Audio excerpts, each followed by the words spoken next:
here's Brody Brazil. You know, of all the videos I've made here on YouTube, this one in particular is probably going to be the shortest lived. And I can say that confidently because as I'm recording this, there's only about, 15 hours left until those two buildings, the Tropicana Hotel and Resort, until they don't exist anymore. So by the time you're watching this, the damage may have literally already been done. They're going to demolish these buildings. They're going to implode them in the early hours of October 9th, 2024. And so because of the history here, I mean, this is a legacy resort. One of the cross streets on the Strip is named after the Tropicana Hotel and Resort. I wanted to document 10 interesting facts that I came across about the implosion of these two towers. Beginning with this, there will be drones to start the show. 550 LED drones, meaning ones with just lights on it that you're accustomed to, like a light drone show. Those will be accompanied by 150 Pyrodrones, which will shoot sparks 400 feet above the site to begin the detonation. So nobody's actually seen this yet. Oh yeah, because they've never done this in the United States before. Sounds to me like the drones are going to sprinkle sparks on top of the two towers, and then coincidentally, somebody's going to hit the ignite button at the very same time. So a lot of drones, like 700, bad math, sorry. 700 drones about 400 feet above the site. They're going to set off the detonation. And the drone show, which you're about to find out, is I think about 7 minutes long. There it is. The drone show begins at 2:30 in the morning, and it's going to last 7 minutes before the implosion of both Tropicana towers. And so obviously they have to do this in the middle of the night. I also don't think with the proximity of Harry Reid Airport, there is FAA approval for this, by the way. You can't do this in the middle of the day. Why would you ever want to do this in the middle of the day? Number one, it could be hot. Number two, there's a lot more people around. They're going to have to close a bunch of streets. I'll get to the lack of public viewing of this drone show in just a second. Yeah, there's no public viewing area. So they're really only doing a drone show for the cameras. And this will be live streamed everywhere. But 2:30 in the morning, this evening or this next morning, by the time you wake up tomorrow, if you're normal, the damage will have already been done, like I said. So this will be the first of its kind. Pyrodrones, they've never been used before in the United States. They have been overseas. It's been tested out. It's obviously been agreed upon, proven. They're okay with this. It required approval from the FAA, and not just because of, all those fuel tanks just south of the Tropicana Hotel site and the airport, but how about just the general safety of everybody in the Las Vegas area? If there are pyrotechnics coming from drones, you can see how a lot of things, if not properly and professionally handled, there's a lot of room for things to go wrong there if they're not properly done. But you'd have to imagine this was very strict, and these Pyrodrones are going to be interesting. The drone show, what will it feature? Well, the organizers can tell us that we'll see a few things. The logo of the Tropicana Hotel, some kind of tribute to the A's, and the welcome sign represented, the Las Vegas welcome sign represented with the drones. Other than that, they don't want to say too much, and why would you, right? You're spending probably weeks and months and maybe a year on this drone show, and you want to get it right. You want to make it interesting. So the organizers didn't want to say too much, but they did give one of the local news stations that. And by the way, I will give you all the information and proper links and sourcing from where I found these facts in a couple different articles down in the description of this video below. The drone show, it's got to be pretty expensive, right? This has never been done before. Not only a drone show, but the Pyrodrones. Turns out Bally's is paying for the drone show entirely at an unknown cost. Phil Grucci is the head of Fireworks by Grucci. Phil, I believe, is quite well known in the firework and pyrotechnic world. Phil gave this quote to one of the local news stations, quote, "Bally's has really pulled out all the stops to make sure that the event has that class, but also has that entertainment capital of the world feel in Las Vegas. They're providing this as a gift to the community. We're not at the luxury to let everybody know what the gift cost. You take the tag off the gift, right?" So Phil didn't feel comfortable sharing the cost of the drone show, but you'd have to imagine there's some elaborate nature to this. And again, Bally's will be paying for the drone show, whatever happens before the implosion. Okay, how much dynamite does it take to bring down these two towers? Well, the Paradise Tower is different from the Club Tower. The Paradise Tower was made of steel, and so that actually requires a lot less explosives. Only 490 pounds placed in 220 different spots. So when you do the math there, it's only a couple pounds of explosives in those 220 different spots. Now, those 220 spots, I would have to imagine, very strategic.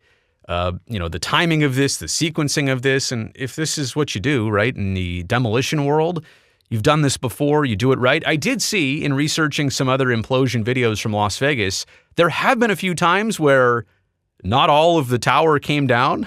They had to go push it over the next day. I think it was the Clarion Hotel. At one point in the 2000s, does that sound right? Like not all of it came down. They said, whoops, we'll just push over that one last little bit tomorrow when we wake up. So the Paradise Tower needs 490 pounds of explosives. The Club Tower, now this one is made of steel, but it's also supported by concrete surrounding that steel. That requires 1,130 boreholes, like they're digging into the concrete and then stuffing explosives in there, with 1,700 pounds of explosives. So a little bit more than a pound per spot, but in 1,300 or 1,130 different spots drilled into the concrete. So this one's very specific. You can tell, like these are two similar sized buildings. It just takes a lot more to bring down the tower with the concrete in it. And you'd also have to think that when this comes down and with the blast, the tower, the Club Tower with the concrete might be a little bit more, I don't want to say dangerous, but it might require more attention, thinking that all that concrete's going to break up and go a bunch of different directions. So controlling the blast and controlling the debris. It's only going to take 22 seconds. Again, 23-story towers and 22 seconds from the time that the trigger is hit to the time that everything is down on the ground. And to also be fair, I mean, demolition has been going on here at this site for a handful of months now, several months. And they had a lot of stuff on the ground level to take care of and a lot of prep work, and you want to take everything out of the towers. So literally when these come down, I feel like most people think that it's just been sitting there empty and nothing's been going on. There has been almost around-the-clock work, and I can say that because I was down there at the end of June covering the NHL draft. I did a whole site tour. I walked around the entire perimeter, most of it, of the Tropicana Hotel, and there were people even on a Sunday morning at like 6:30 in the morning. That's when I was there. Crazy, I know. They were already out there working on the site. There were water trucks, there were excavators. There was a lot going on even at that hour. So it's been a constant process. This part's going to get all the attention, but really I feel like all the difficult work and the prep work for this has already been done. But going back to that drone show for Zero, so the street closures, they begin at 11 p.m. tonight, and they don't end until 5 a.m. tomorrow morning when everything is clear and there's no problems and everything's been checked out, no more dust, any of that stuff. But there's also no public viewing areas due to safety.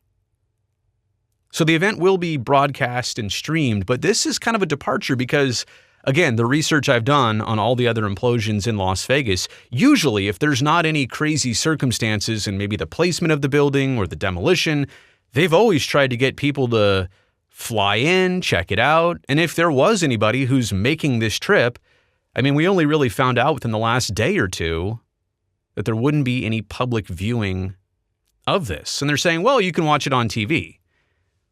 Well, yeah, but I mean, if somebody literally had a connection to the Tropicana Hotel, I don't know, they got married there or something happened there and they wanted to see its final moments, final seconds, you're not actually physically going to be able to see that from a public viewing area.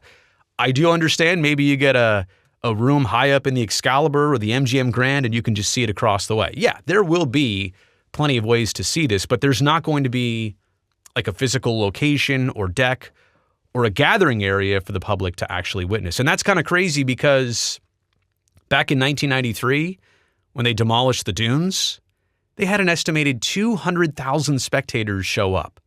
And wasn't that a sequencing of like they shot a cannon off from the pirate ship at the Treasure Island, which had just opened? It was some elaborate thing, I think, as part of the Wynn Group and what they were building there. But yeah, 200,000 people showed up in 1993. That's when they realized, hey, demolishing these things is kind of a spectacle. We should do this more.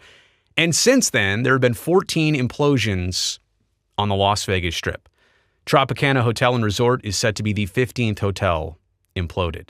Last thing here, last fact for you out of 10. It's a quote from Bally's chairman, Sue Kim. Bally's the operator of the Tropicana Hotel. Sue Kim says this, quote, "The Tropicana Las Vegas was one of the original pioneers of the Strip, setting the stage for the vibrant, larger-than-life entertainment destination we know and love today. It's fitting that this iconic site now represents the future of Las Vegas as we look forward to welcoming Major League Baseball, the Athletics, and an exciting new entertainment complex. This moment in Las Vegas history represents more than just the next chapter. It's the evolution of the Strip where legend meets innovation to create something truly unforgettable." Now, when that truly unforgettable thing happens, or how it happens, or how it's paid for, those are all separate topics for a different time, because there is still some question on the Bally side, on the A's side, and a few other things. But again, that's neither here nor there right now. Those were 10 facts about the implosion of the Tropicana Hotel. And like I said before, maybe you're watching this video after the fact. and what I've said is either true or not true, but those are the facts as we understand them as of right now. Hey, you've made it to the end of this video. I really appreciate that. Thumbs up down below. That greatly helps me and this video and this channel. I would like that, but I would love it even more if you just take one quick second, go down there right now below before this ends. Make sure you're already subscribed to this channel. That way I definitely get to see you back here next time.